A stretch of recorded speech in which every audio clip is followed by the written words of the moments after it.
दशहरा में महज एक दिन है बाकी। पूर्वी दिल्ली के रामलीला आयोजक पटाखों के इस्तेमाल को लेकर कंफ्यूजन में। नोटिफिकेशन आने पर पटाखों के बजाय साउंड इफेक्ट का होगा इस्तेमाल।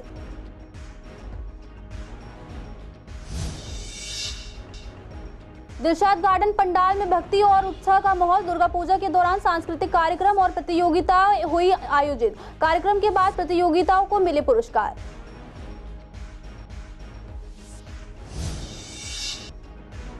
पूर्व दिल्ली की जनता को नहीं है महंगाई में कमी की उम्मीद। सरकार के दावे पर जनता को नहीं है विश्वास। सरकारी कोशिशों से कभी महंगाई कम नहीं हुई।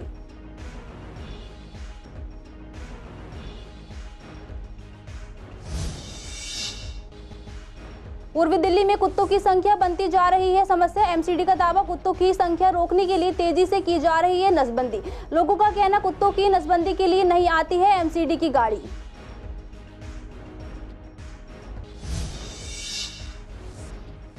पूर्वी दिल्ली में पार्कों में लावारिश पड़ी हैं मूर्तियां। विसर्जन के प्रति लापरवाही पर जनता चिंतित। लोगों का कहना, समाज को जागरूक करने की है जरूरत।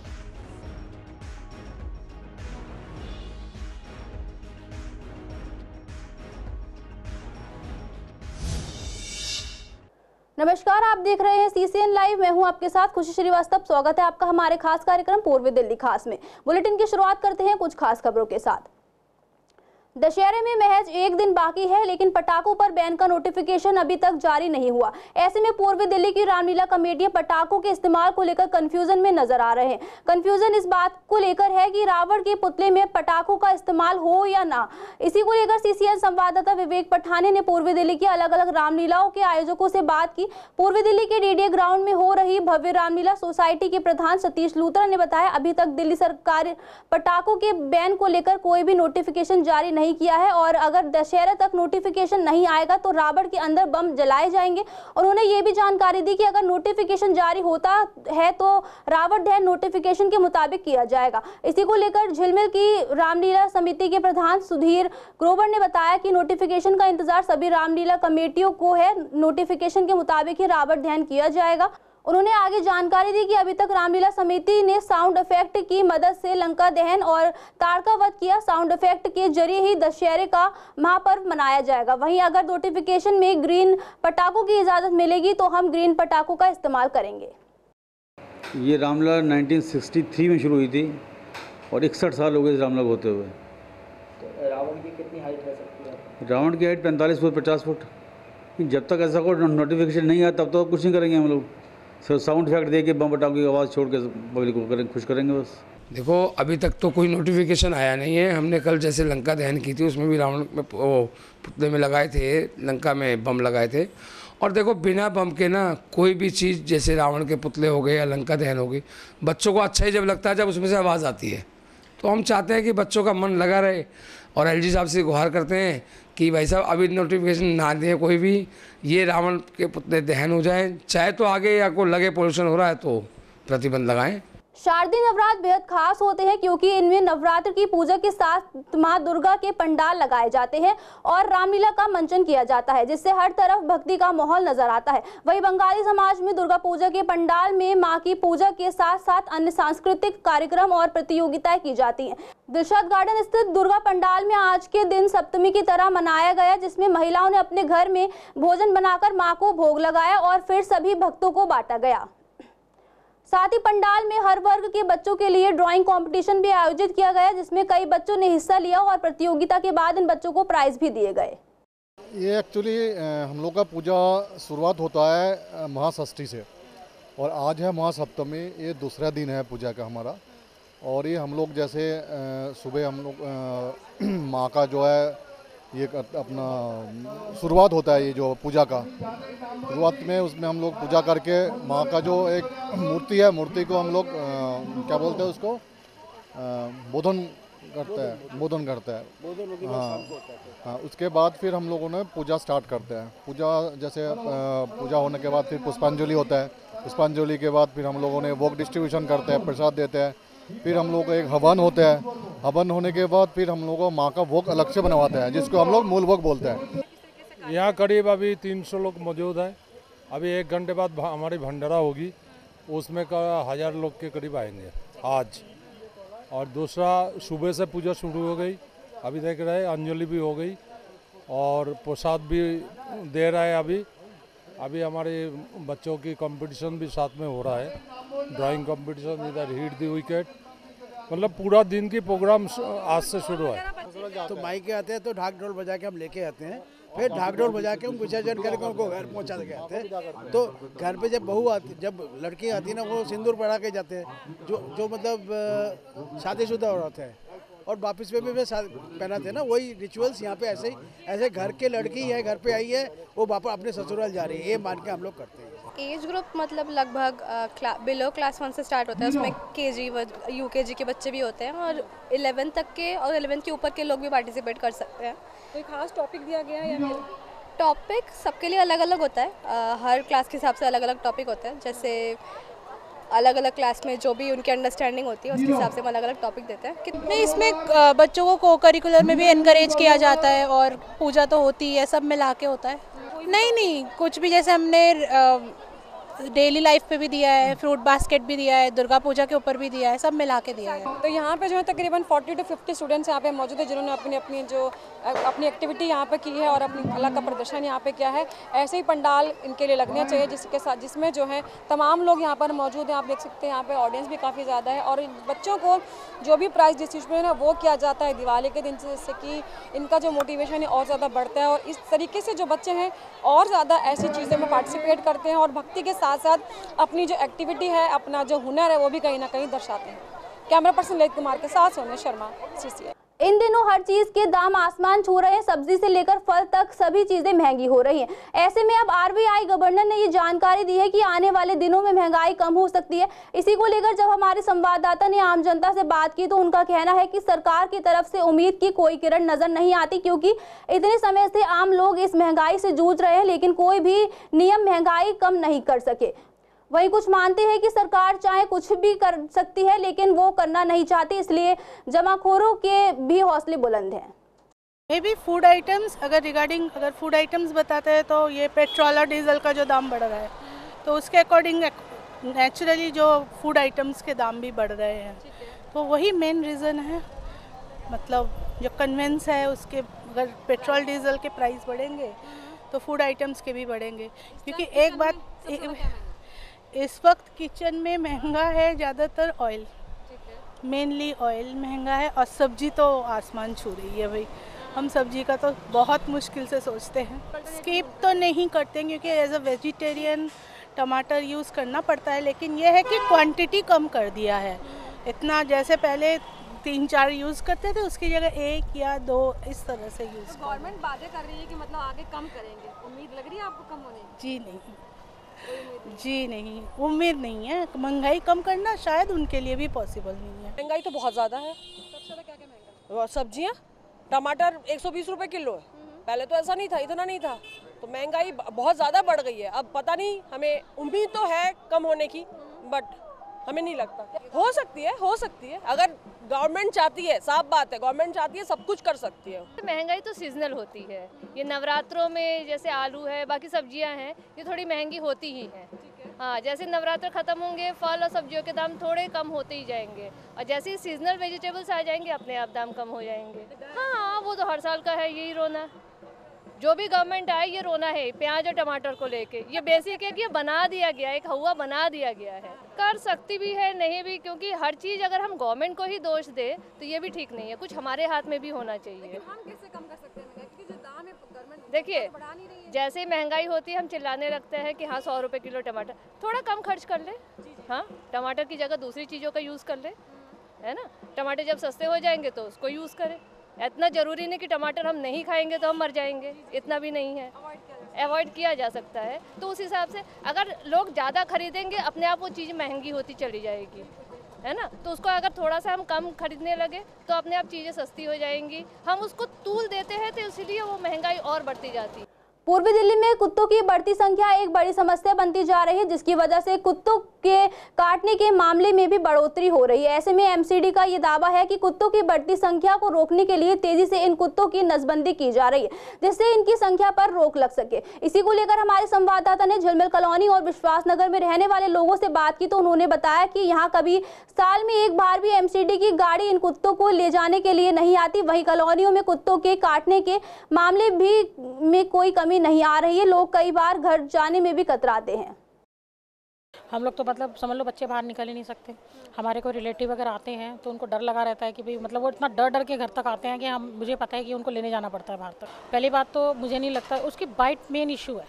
स्टेरिलाइजेशन से भी हम उनकी सिर्फ ब्रीड को ही तो कंट्रोल कर सकते हैं, लेकिन ये तो नहीं है कि वो बाइट जितना वो लोग करते हैं ना, मतलब इतना ज़्यादा इशू हो चुका है आज के टाइम में। और आए दिन हम लोग न्यूज़पेपर में पढ़ते हैं कि भी कुत्ते ने जख्मी किया, ये जख्मी किया, तो वो चीज़ को कैसे रोका जा सकता है? ये तो देखो जब होगा तभी पता चलेगा। अभी तक हमारी नॉलेज में तो ऐसा है नहीं। आए दिन अभी भी रिसेंटली कल की बात बताती हूँ, कल मेरी छोटी सिस्टर आई, इतनी दूर से मेरे से मिलने आई, वो बाहर के बाहर से वापस चली गई। कह रही तेरे गली में कुत्ते बहुत हैं यार, हम तो घर तक भी आने में लिए सोचते हैं। नहीं, कॉलोनीज़ में ऐसे कोई एमसीडी वाले नहीं आ रहे हैं। हाँ, और पब्लिक मतलब कि इतने ज़्यादा डॉग्स हो चुके हैं गली में। डॉग लवर मैं भी हूँ, मुझे भी अच्छे लगते हैं। फिलहाल मैंने कोई पेट नहीं पाला हुआ, लेकिन किसी भी चीज़ का एक लिमिट के साथ हो तो ज़्यादा बढ़िया है। काफ़ी ज़्यादा डॉग्स हो चुके हैं और थोड़ा कंट्रोल होना चाहिए। नहीं, डॉग बाइट के केसेस से कम नहीं हुए। इवन तो आपने भी शायद पढ़ लिया होगा कि अब भी कोर्ट ने भी ये कह दिया है कि बंदरों को खाना मत दो। आपने भी पढ़ा होगा, बस उन्हें भगाओ, क्योंकि वो भी इतने ज़्यादा मतलब एग्रेसिव हो चुके हैं, वो भी इतने ज़्यादा हो चुके हैं कि बाइट करने से वो भी पीछे नहीं हट रहे हैं। हाँ, बहुत ज़्यादा हो चुके हैं, थोड़ा सा कंट्रोल होना चाहिए। हाँ, तो फायदेमंदी थोड़ी है, नुकसान ही है। तो जितनी पॉपुलेशन बढ़ेगी उतना आदमी परेशान रहेगा। गली में निकलते बढ़ते भौंकते हैं, जाते आते पीछे दौड़ते, गिर पड़ते हैं, कोई काटते हैं। वो 6 महीना साल में कभी एक बार राउंड मार दिया नहीं, वैसे नहीं। जब आते हैं तो कितने डॉग्स को लेकर जाते हैं? पकड़ में आगे तो आगे, नहीं तो बेन अपने लिए भागा के ले जाते हैं। कोई नहीं कंफर्म के लेके जाना है। अब पता तो थोड़ी लगता है, कैसे पता करेंगे उसको हुआ है नहीं हुआ? वो तो ले जाते हैं, पता नहीं आधे घंटे छोड़ देते हैं, फिर वही। नवरात्र की पावन त्योहार अब समाप्ति की ओर है, लेकिन पूर्वी दिल्ली के तमाम ऐसे पार्क और चौराहे हैं जहां पर अभी से ही देवी देवताओं की मूर्तियां रखी मिल रही हैं। इसी को लेकर हमारे संवाददाता ने Baahubali park, Surajmal society park और अंबेडकर पार्क का जायजा लिया, तो वहां पर पूजा की तमाम ऐसी सामग्री थी जो अभी गणेश चतुर्थी और नवरात्र में लोगों ने अपने आस्था को दिखाने के लिए घर में स्थापित की थी। आज वहां माता की चुन्नी, माता के चित्र, गणेश जी की मूर्ति, सारा कुछ पार्क में पेड़ों के नीचे पड़ा हुआ था। इसी पर जब जनता से बात की तो उन्होंने बताया कि ये गलत है, इसके लिए जागरूक अभियान समाज को चलाना चाहिए और अगर आपसे विसर्जन नहीं होता तो ऐसी संस्था से संपर्क करना चाहिए जो सामान्य तौर पर विसर्जन कर सके। जनता ने साफ कहा कि अगर आप गंगा, यमुना या मिट्टी में दबा दें तो वह अच्छा होगा, ना कि इस तरह खुलेआम फेंक दें। जैसा कि अभी नवरात्रों का समापन होने वाला है, तो आपने जितनी भी अपने घर में खेती उगाई हैं, माता की मूर्ति हैं, पूजा का सामान है, उसे जाकर यमुना जी के पास या यमुना जी के किनारे गड्ढा खोद कर दबाएं या फिर हमें दें, लेकिन कूड़े में ना फेंकें। आपकी पूजा का फल विसर्जन में होता है। विसर्जन अगर आप कूड़े में करेंगे अगर आप कूड़े में करेंगे विसर्जन, तो आपकी पूजा का कोई भी फल आपको प्राप्त नहीं होगा। ये गलत है। क्यों पूजा करते हो? या तो गड्ढा करके कोई दबा दो, या जमुना जी में या किसी नदी में एक बार लो, बात सुन लो, उसको अर्पण कर दो। जैसे महाराष्ट्र में बम्बई में गणेश जी को समंदर में गिर देते हैं, ऐसे वो कर दो अर्पण। ये तो गलत है। ये समाज के हिसाब से तो गलत है। ऐसे लोग हिंदू करते रहे, हिंदू तो कोई है नहीं। अगर ये हिंदू हो तो इनकी रक्षा करें, इनकी मानने भी ढंग, हम तो मानते नहीं है सही है, तो गलत है। मैं भी कहना गलत है ये। हाँ, इस हिसाब से देखे जाए तो बहुत गलत है। लोगों को जागरूक करना चाहिए। हाँ जी, बिल्कुल नहीं जागरूक करना चाहिए, बिल्कुल ये गलत तो गलत है। पूर्वी दिल्ली के झिलमिल इलाके में अतिक्रमण और अवैध पार्किंग के कारण यातायात समस्याएं दिन ब दिन बढ़ती जा रही हैं। प्रशासन की नाक के नीचे फुटपाथ पर रेजिडेंशियल पार्किंग के नाम पर अवैध रूप से गाड़ियां खड़ी की जा रही हैं। इसी के साथ सड़कों पर टेलीफोन बूथ, चाय की टपरियां और घड़ी रिपेयर की दुकानें भी लग रहती हैं। जब सीसीएन संवाददाता ने मौके पर पहुंचकर जायजा लिया तो पाया 40 फीट चौड़ी सड़क होने के बावजूद सड़कों के किनारे अवैध पार्किंग और ठेलों की भरमार है, जिससे अक्सर जाम की समस्या बन जाती है। खासकर नवरात्र के दौरान ये समस्या और बढ़ गई है। दुकानदार सड़कों पर दुकान लगा रहे हैं और ग्राहक अपने 2 पहिया और 4 पहिया वाहन सड़क किनारे खड़े कर देते हैं, जिससे यातायात चलने में मुश्किल हो रही है। आपको बता दें कि हालात ऐसे हैं कि अगर यहाँ कोई दुर्घटना हो जाए तो एम्बुलेंस और फायर ब्रिगेड जैसी आपातकालीन सेवाएं भी जाम के कारण मौके पर समय पर नहीं पहुंच सकेंगी। इसके बावजूद प्रशासन की ओर से अब तक कोई ठोस कदम नहीं उठाया गया है। फिलहाल मैं मौजूद हूँ पूर्वी दिल्ली के झिलमिल इलाके में, जहाँ पर आप देख सकते हैं कि जो झिलमिल का मेन रोड है, आज हम वहाँ पे आपको खड़े हैं और दिखा सकते चाहेंगे कि किस तरह से त्योहारी सीज़न के अंदर रोडों पे स्कूटी, गाड़ियाँ एवं दुकानें लगी हुई हैं, जिससे कहीं ना कहीं ये जो 40 फीट का रोड रिकॉर्ड में दर्ज है वो कहीं ना कहीं 20 फुट का रह जाता है और यहाँ पे तमाम जाम लगता है। कैमरामैन को जूम करके दिखाएं पे बैटरी रिक्शा अलग अलग तरीके से खड़े हैं, फ्रूट्स की रेहड़ियाँ खड़ी हैं और जो गाड़ी हैं उसको बताया जाए कि रेजिडेंस पार्किंग है, लेकिन वो फुट पार्क के ऊपर खड़ी हैं, उसको रेजिडेंस पार्किंग कैसे किया जा सकता है। वहीं पे देख सकते हैं कि एक दुकानदार अपनी जीविका चलाने के लिए घड़ी की दुकान फुट पार्क पे लगा के बैठा हुआ है। वहीं पे आगे एक मोची बैठा हुआ है और वहीं पे चाय की रेहड़ियाँ लगी हुई हैं। और आप इधर देखते हैं कि रामलीला की तरफ नवरात्र को देखते हुए रामलीला के दरबार पे स्टार्ट भारी इनलीगल तौर से माता रानी की पूजा का सामग्री रखी गई है। इधर भी आप देख सकते हैं किस तरह से टेलीफोन बूथ जो बना हुआ है काफ़ी समय से जब चलता नहीं है वो भी आज भी मौजूद है। कहीं ना कहीं जो एंक्रोचमेंट की कार्रवाई है पूर्वी दिल्ली के अंदर तमाम एरियो में रहती है, फिर भी प्रशासन इस तरफ ध्यान नहीं देता, क्योंकि कहीं ना कहीं अगर यहाँ इस हैपनिंग हो जाए, कोई अनहोनी हो जाए तो यहाँ पर एम्बुलेंस और फायर ब्रिगेड को आने में भी समय लग जाता है, क्योंकि यहाँ पर झिलमिल के अंदर एक छोटा सा एरिया पड़ता है जहाँ पे छोटी छोटी गत्ते की फैक्ट्रियाँ हैं, जहाँ पर आग लग जाती है और फायर ब्रिगेड टाइम पर नहीं पहुँच पाती है, उसमें काफ़ी नुकसान भी होता है। देखना यह है कि त्योहारों को देखते हुए प्रशासन कितना इसको सुचारू रूप से चलाता है। वीडियो जर्नलिस्ट अतुल भारद्वाज के साथ विवेक पठान, SCCN दिल्ली। दिल्ली में विधानसभा चुनाव नजदीक आते ही कांग्रेस पार्टी ने अपनी तैयारियां तेज कर दी हैं। आज कृष्णनगर जिले में कांग्रेस की मासिक बैठक का आयोजन किया गया, जिसमें पार्टी के कई सीनियर नेता और ऑब्जर्वर मौजूद रहे। बैठक में जिला अध्यक्ष गुरुचरण सिंह राजू ने जानकारी दी कि ये बैठक हर महीने अलग अलग इलाकों में आयोजित की जा रही है। आज ही बैठक लक्ष्मीनगर विधानसभा क्षेत्र में हुई, जहां कार्यकर्ताओं में काफी उत्साह देखा गया। बैठक के दौरान मुख्य चर्चा का विषय दिल्ली जोड़ो यात्रा रहा, जिसे आगामी चुनाव से पहले कांग्रेस पार्टी द्वारा आयोजित किया जाएगा। यह यात्रा राहुल गांधी की भारत जोड़ो यात्रा की तर्ज पर दिल्ली के अलग अलग इलाकों में निकाली जाएगी। इसके अलावा मानसिक बैठक में बूथ स्तर के कार्यकर्ताओं से उनके इलाकों की समस्याओं पर भी चर्चा की गई।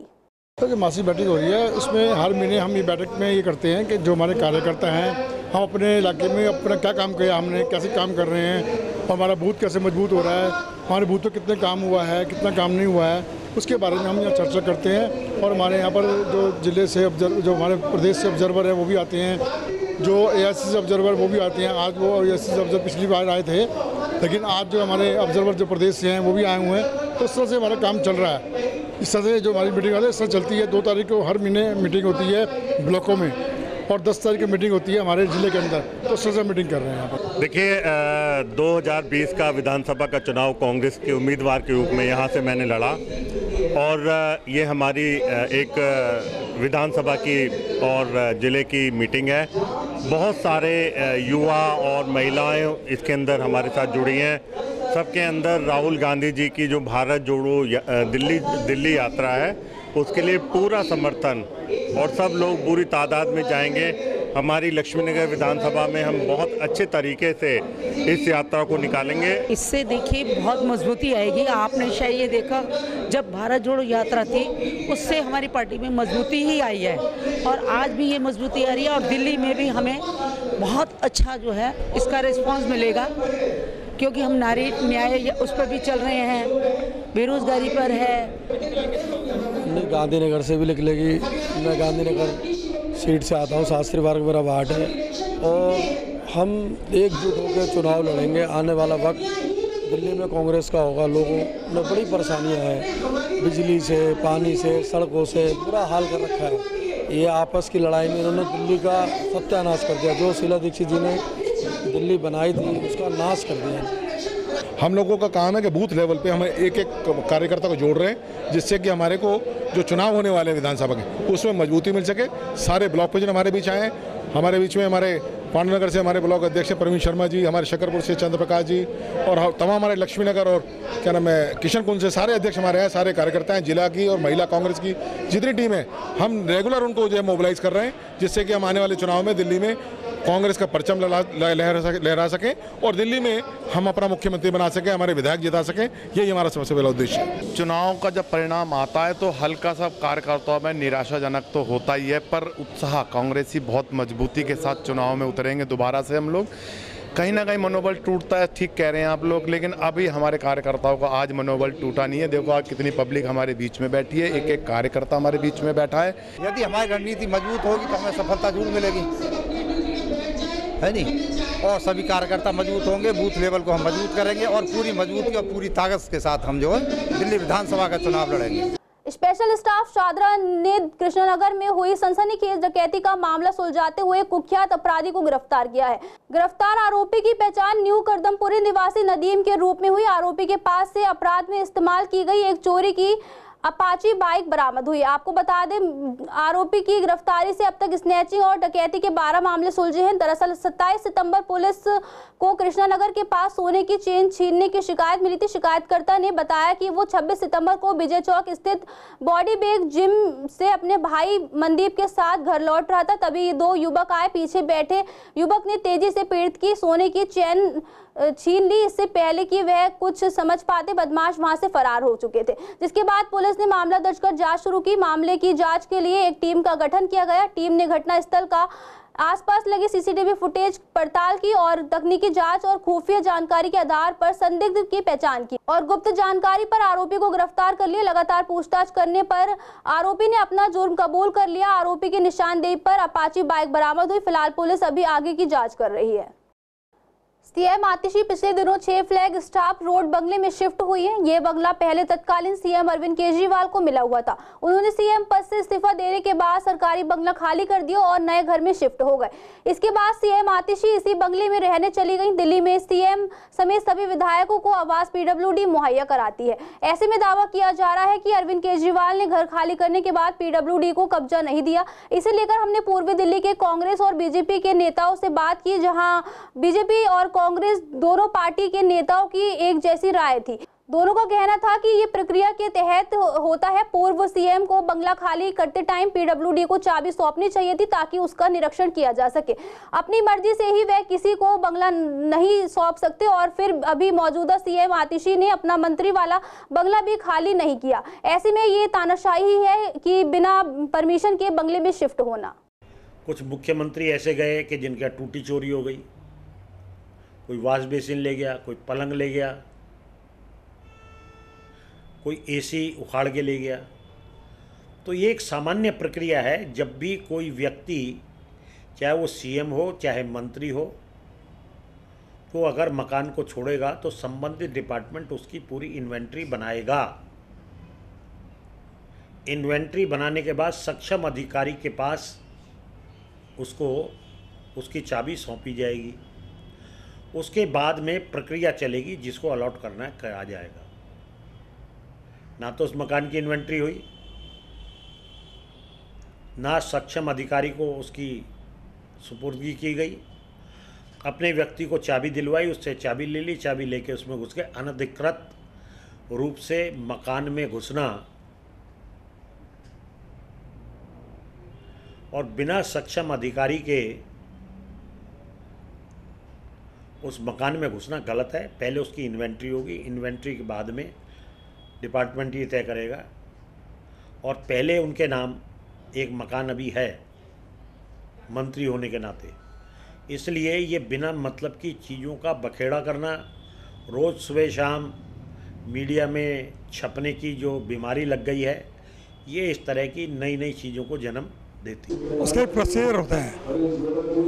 अरविंद केजरीवाल ने खाली किया, पीडब्ल्यूडी को सारा जो कुछ उसमें लगा सामान वो हैंडओवर करना पड़ता है।